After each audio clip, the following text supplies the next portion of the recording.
दोस्तों, अगर आपके सामने कोई सवाल आता है तो वो यह है कि आप अपने भविष्य में अपने जीवन की शुरुआत कैसे करेंगे। आप अपने जीवन में क्या करेंगे, आप अपने जीवन में कैसा बदलाव लाएंगे। अगर मैं आपसे पूछूं कि आप अपने जीवन में कठिनाइयां झेलना चाहते हैं या आराम, तो आपका जवाब होगा आराम। लेकिन आराम कब मिलेगा? जब आप किसी लायक होंगे।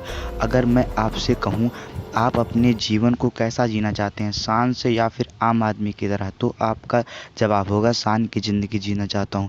दोस्तों, आज के इस वीडियो की शुरुआत करने से पहले मैं आपको बताना चाहता हूं कि अगर आपको पूरा वीडियो नहीं देखना है तो आप अभी इस वीडियो को बंद कर दीजिए, क्योंकि आधा अधूरा ज्ञान बहुत खतरनाक होता है।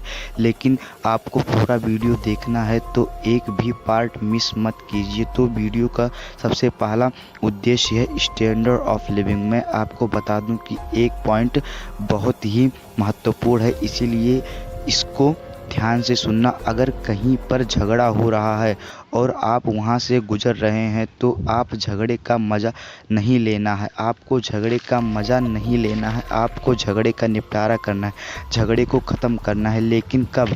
जब झगड़ा धीरे मैटर में हो रहा हो, यानी बातों बातों से झगड़ा हो रहा हो। अगर कहीं लाठी उठाकर एक एक घर से मार हो रहा हो तो आपको दूर ही रहना है।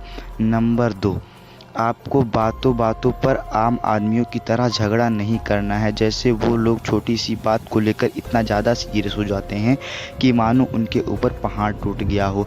अगर उनके बच्चे बच्चे में झगड़ा होता है तो वो आपस में इतना ज़्यादा शत्रुता कर लेते हैं कि वो अपनी लाइफ और अपने बच्चों की लाइफ बर्बाद कर डालते हैं, वो भी एक झगड़े के पीछे। तो आपको वैसा नहीं बनना है। लोग बिना कुछ सोचे समझे समाज में कुछ भी बोल देते हैं, आपको उनके जैसा मुंहफट नहीं बनना। नंबर 3, आप अपने घर में हो और आपके घर में किसी बात को लेकर झगड़ा हो रहा हो तो आपको देखना नहीं है। बाहर अगर आप झगड़ा छुड़ाने नहीं जाते हैं, लेकिन अपने घर में तुरंत बिना कुछ सोचे समझे झगड़े का निपटारा कीजिए। आप सोचिए, अगर उसी समय आपके घर में कोई मेहमान आ जाते हैं और आपके घर में झगड़ा हो रहा हो तो आपको कैसा फील होगा। सोचिए, उसी समय आपके घर में कोई पड़ोसी आ जाते हैं तो आपको कैसा फील होगा।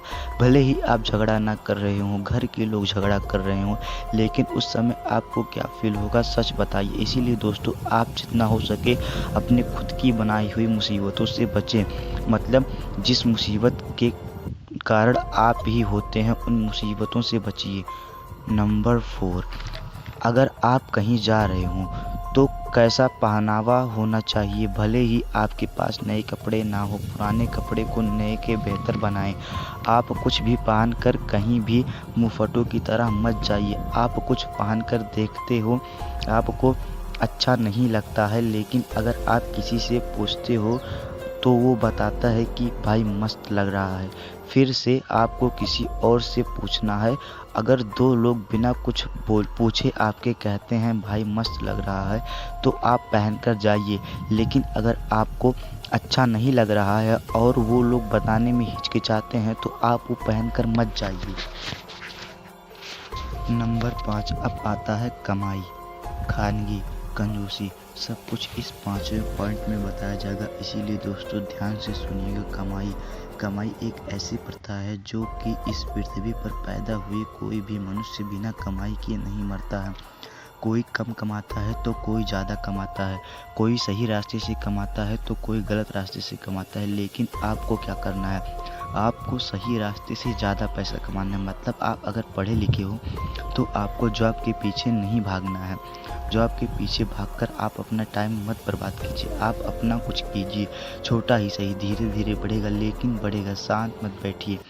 अब आता है खानगी, मतलब आप क्या खाते हैं और क्या खाओगे, कहाँ खाओगे। अगर आप दाल चावल को घर के मेन दरवाजे के सामने बैठकर अजीब तरह से जीभ पूरा बाहर निकालकर चारों उंगलियां मुंह में डालकर खाते हैं तो आपको ऐसा नहीं करना है। अब सवाल आता है, क्या खाओगे और कहाँ खाओगे। अगर आप एक मिडिल क्लास फैमिली से हैं तो आप रोज़ चिकन ना सही, पनीर ना सही, साधारण भोजन को उचित स्थान पर अच्छे ढंग से खा सकते हैं। अब आता है कंजूसी, आपको कितना बचाना है और कितना उड़ाना है। मतलब आप अगर महीने का 20,000 कमाते हैं तो 10,000 रखिए और उस 10,000 से 10 करोड़ बनाइए। जैसा कि मैंने आपको पहले ही बता दिया था कि ये 5 गुण अगर किसी व्यक्ति के अंदर होंगे तो वो सक्सेसफुल व्यक्ति माना जाएगा। उम्मीद करता हूँ दोस्तों आपको वीडियो का 90% बात तो समझ में आ गया होगा। धन्यवाद दोस्तों, सब्सक्राइब करके जाइएगा।